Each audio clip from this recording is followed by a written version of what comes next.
So what is the store procedure? So before that, I'll explain you some scenarios. Let's say I have a bulk code line. I have many lines of code. Line 1 to line 1000. I can write this simple way. I have line 1 to line 1000. So there are 1000 lines of code. So my scenario is that I want to execute that code daily. I want to execute that code daily. What happens? This is my scenarios. Let's say I am in Atlanta, and the code which I execute, see, is nothing simple. Even though, so if I want to connect some server in different location, just I'll give the server properties. I'll connect it. Visually, like virtually, the server, you are using the virtual connection. Physically, the server is located in different location, but you are connecting the server from your place. The same way Facebook. When you open the Facebook, you are opening the Facebook, but where the data is being stored? Data is being stored in some other location. Okay, data is being stored in some other location. The same, but you are virtually connecting, accessing the data. That's it. So it is in the you are in Atlanta, and you are connecting the server in some UK. Okay, the server is in UK, and you are connecting the server from Atlanta to UK. So now there are many scenarios. The first scenario, this 100 lines of code you will be sending. When you want to execute, what you do, you write in the query window, paste the code, and when you execute it, what happens, that code will be moved to UK, and then it will execute it and you will get the results. So during this process, there are many scenarios. First one, when you take 100 lines of code, let's say 100 lines of code occupies, each line occupies 1 KB, so 1000 lines of code. Assume that it's of 1 MB, 1 MB size. 1000 lines of code is 1 MB. So the network, you are using 1 MB network. If there are like 100 people working on the server, if 100 people are working from Atlanta, from your company, if 100 people sends code of 1 MB, then you are using 100 MB network. So the network traffic is increased. That's the first one. Second one, you need to so let's say if you want to run the code tomorrow, again you need to, you will be storing the code somewhere, copy the code, paste it in the query window, again send to them, again execute, then it will go and execute. So it's like it's a manual process. You need to copy the code. So in the copying, you might miss some stuff. And at the same time, if 100 people want to execute the same code, what happens? If one modifies, other rest 99 should get that modified copy. If one misses that code, done. He's going to execute the whole code itself. So maintenance is high. Okay, maintenance is high. And next one, since it is a bulk code, okay, it uses a network traffic.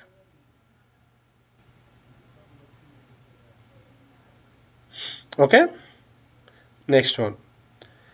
So this code, right, and maintenance means it's very hard to maintain. Okay, so this code, when you send from this server Atlanta to UK, so let's say in that code you are having some command with the insert into table, or else you add something called select star from table name. So there may be some hacking persons, they might hack your code. Instead of select, they might change it to delete. So entire data will be deleted from the table. So security is less. Next one. So basically when you send the code will be passed to UK server. There the code will execute, right? So every day, whenever the code, prior to execution of the code, what SQL Server does is that it will go, it will check the code, it will compile if there is any error or not. After that, it will create a plan which way, if we execute that query, it will be taking less time to execute the query. Like it will take the best execution plan for that query. You can execute the query in many ways. You can use different approaches. SQL Server, what it does internally, it follows some different way where like it has some algorithms. Based on that algorithm, it chooses the best execution plan, and then it executes the query. Okay, so if 100 users sends that query 100 every day, so that query, every time the user sends that query will be compiled, execution plan is selected, and then executed. So in order to do compile and execution, create execution plan, it will take some time. So there is a wastage of time 100 times, because 100 users are executing that query per day. So 100 times there is a wastage of time. And at the same time, every day it's happening, right? So 100 into the number of days. It's only example if the user executes it one day. Okay. So in order to overcome this all the scenarios, okay, you got a concept called stored procedure. So we'll cover one by one. There's a concept called stored procedure. So first one is 1 MB. So what you do, you got the server in Atlanta, right? You got sorry, you are from Atlanta, working from Atlanta, and your server is in UK. So what you do, whatever the code you want to execute, you'll have the code in that, store the code in one object, that is nothing but the stored procedure, SP. I'll call a shortcut as SP. It is nothing but the stored procedure. Okay, that's it. So now we'll go one by one. 1 MB of code. Whenever you want to execute, you need to execute that 1 MB of code. But now, since you stored all the code and the stored procedure, whichever user wants to execute from Atlanta, just they'll only send the stored procedure name. The stored procedure name be of 100 characters. That's it at the max, or 200 characters at the max. And 200 characters, it will take 1 byte. That's it. Where is 1 MB and where is 1 byte? Okay. So instead of sending that entire code, you will just send the stored procedure to the server. So it will go and check in the stored procedure. So whatever the code you got in the stored procedure, that code will execute. That's it. First one. And maintenance. So if any one user changes the stored procedure, other 99 users who are using the stored procedure, they'll get the latest version, because they're just using the name. That name is already stored on the server. So one user, they'll modify the stored procedure, done. Other users were because they'll just call the stored procedure. So when they call the stored procedure, that command will go to the UK server. It will get the code from the stored procedure, execute that code, because that stored procedure is already having the updated code. So the updated code will be maintained. Okay, there will be no discrepancies with the code. Only one code will be there on the server. Next, since 100 users will be sending only the name to the network through the network. That is the third point. See, network traffic. Only the name. Where is 1,000 lines of code and where is the name? Right? It's being the network traffic is reduced drastically. Right? You are going to reduce the network traffic a lot. Because in previous years 100 people are sending, each one is 1,000 lines of code. 100 is nothing but nearly 100k 1,000 records, 100,000 records, right? 100,000 lines of code you are sending. But now each one sends only one line, that is a procedure name. So 100 people, 100 lines. So it is nothing but 1,000 times the network traffic got reduced here. And next, stored procedure, you will have that. Okay, if the hacker, if they get the stored procedure, what happens? If they change the name, nothing happens. It will go and execute that name stored procedure. If that name is not there in that server, it will throw an error. That's it. There is no arm in executing the different stored procedures. But there is an arm. It's an arm, like instead of having the select, if they do the truncate or delete, then it will be done. So now, it is very less chances for them to modify that procedure name, because it's only one line. So it will be difficult for the hacker to hack that. Okay. And one more thing, fifth point. As I said, whenever you send the 100 lines of code again and again, so it's 1,000 lines of code, it will compile, it will pre-execute. But for the stored procedure, at the time of creation of the stored procedure itself, it will compile and it will create execution plan and store it. So next time, whichever user wants to execute the stored procedure, no, he can't execute. Sorry, he can execute, But since the compilation and the execution plan is already created, it will just use the existing one. That's it. It will not take time for you to again compile it again, create execution plan.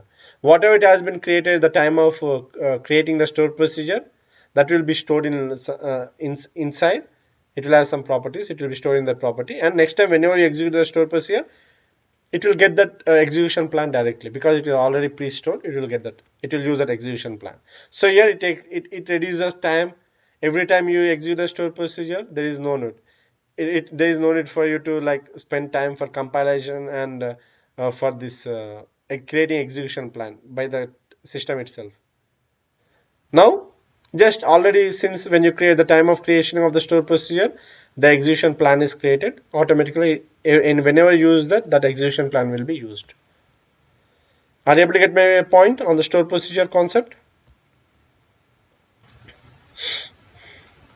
Nice.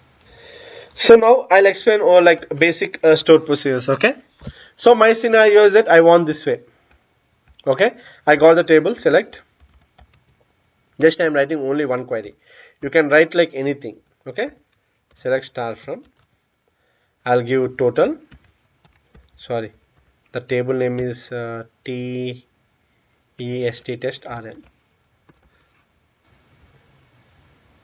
Okay, what I want, I'll create this in the stored procedure. So create procedure, object type is a procedure. I'll name usp underscore.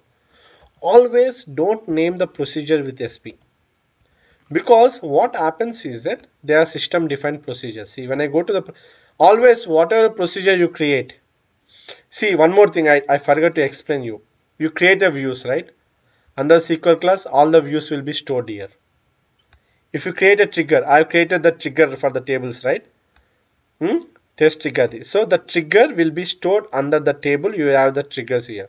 Under this, the triggers will be stored. Okay? As shown, if you want to see it, if you want to see the script, just right click, script trigger as create to new query window. Automatically that whatever the script you used for creating, that script you can see it here again. Okay? So now I got this. So create procedure. And always you should name the procedure by USP or different name, but never use the SP underscore. Why? Because they are system procedures. If I go to the programmability, under programmability you will have the procedures. By default, you can see system procedures. All the system procedures are created by using SP underscore. So whenever you create a procedure with SP underscore, and when you want to execute that procedure, system by default, since it is starting with SP, first it will check the system procedures. And then if it is unable to, if it didn't get that in the system procedures, then it goes and checks the user created procedure. So there's a waste of time in that. So that's the reason you'll create a different, you'll give different name except USP underscore. You'll not give that name. Generally, I'll give USP, user stored procedure. Okay, I'll write it as test SP. Okay, as done. Go. One more thing, after the end of stored procedure, always give go. Remember it. I'll execute it. Now the stored procedure executed. Now if I want to execute the stored procedure is created. If I want to execute the stored procedure, always you should use execute. exec usp underscore the procedure name. That's it. So if I refresh the stored procedure, now I can see my stored procedure which I have created here. Okay. When I do the execute stored procedure, what happens? It goes and whatever the query I have in that query will be executed. That's it. When I execute this, I'll get the query data. That's it.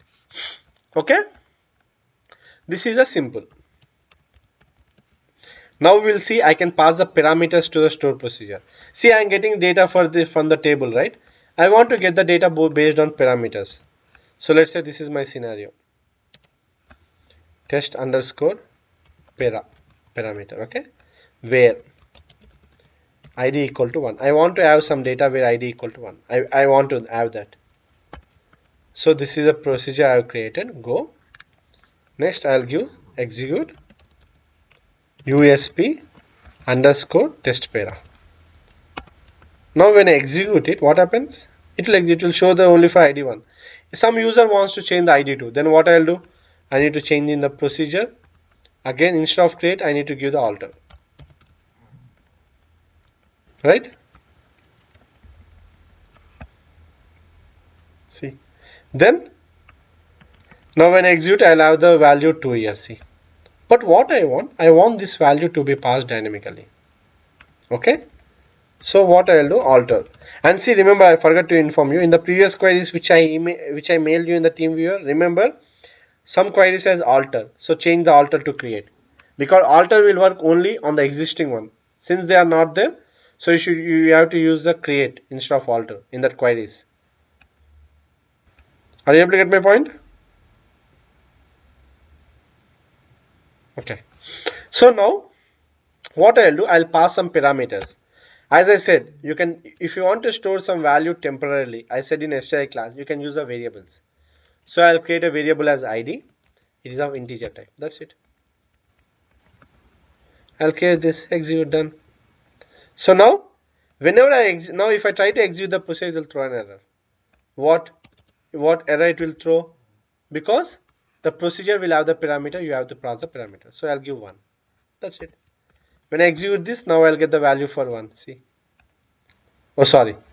Inside the procedure, I have to pass that ID. That's the reason. That's the reason I didn't get that. Now I'm altering that. See, I've created the variable and I'm using that variable here. So in order to look good, I will do this way. Okay, I'm passing the same ID here. Then only you will be able to get that. So execute it. Done. So now when I execute this, if I give 1, I'll get the data for 1. If I give for 4, I'll get the data for 4. That's it. It's a parameter store procedure. Okay. In this store procedure, let's say so whenever if I don't pass the value, it is going to fail. But what my requirement is that if I don't pass the value, it should take some default value. Then at the time of creation, I'll just give the default value as 4. That's it. I'm altering the table procedure.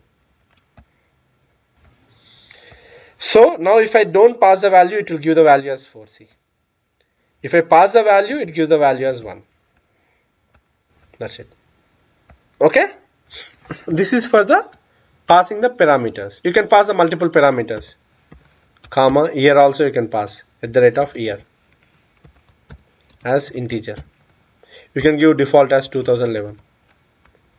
Where and year equal to at the rate of y year. That's it. I'm altering the procedure now. Altered. Now I don't give anything. So by default it will get the year for data for the year 2010. Since there are 2 parameters, so I need to give a year. 1 comma, I want some data for 2010. That's it. See. If I don't give year, if I give only 1, by default for that 1 and you're not passing year. So since you didn't pass, it will take the year as 2011. That's it. See. Are you able to get my point? Parameter store procedures. Okay. So now we can also get the output from the store procedure. Okay. We can also get output from the store procedure. And saying I'm giving the create command, not to make you confused. So one more thing, don't never give the go. See, if I execute this store procedure, see one more thing. I'm just removing the execute without go. See, as per my terminology, what it is up to my store procedure is up to here. After this, it is a query, different query, separate. But if I don't give go and if I execute, what happens? I'm just doing alter. If I execute this, and if I see the procedure, I refresh, if I see the procedure para, I can see that execute also has been included in the procedure. Now if I give go, okay, and execute it, now I'll just close it. Now see the procedure. Whatever you have code up to go, only that will be stored under the procedure. See. Are you able to get my point? Remember this. This is an important one. Shilpa and Kranti.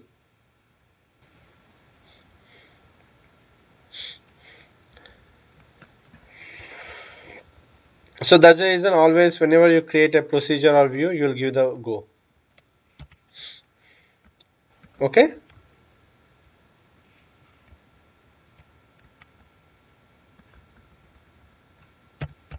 So now I'll create one more procedure. I want to get an output from a procedure. So this is one concept.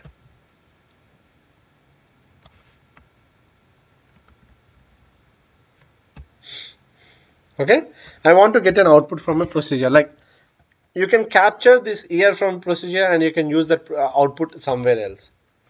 So what I'll do, I'll declare the variable year or declare ID, declare amount. Okay, as at the rate of amount as integer. Done, gone. Then what I'll do, I'll take some procedure. Okay, and the procedure will be output. Okay, and here what I want, whichever I want as output, I need to give that one also. AMT as integer, this is a output. Done. And here I need to select the amount. Select at the rate of AMT equal to amount. Done. Out. I'll execute the procedure. Procedure will be created. So now I need to declare this variable here before that, not in the store procedure. Before the store procedure, I'll declare the variable. Now I'll execute it. exec execute. What's the procedure name? Create. Okay.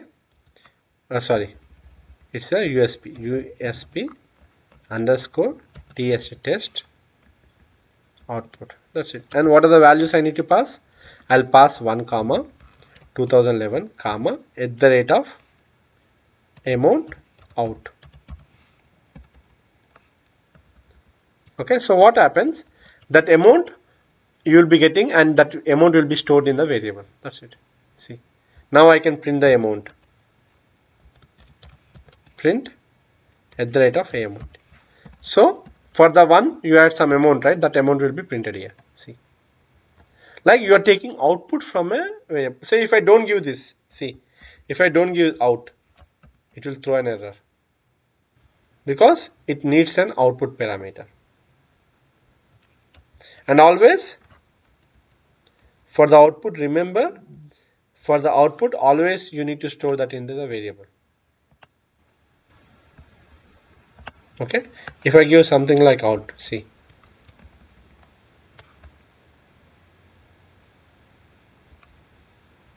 you got my point, right? It's taking that as a out as a variable, but it's a different. So that's the reason you should store that out in the variable by declaring the variable name and the parameter, since you are passing it as out. One more important thing I like to say here. See,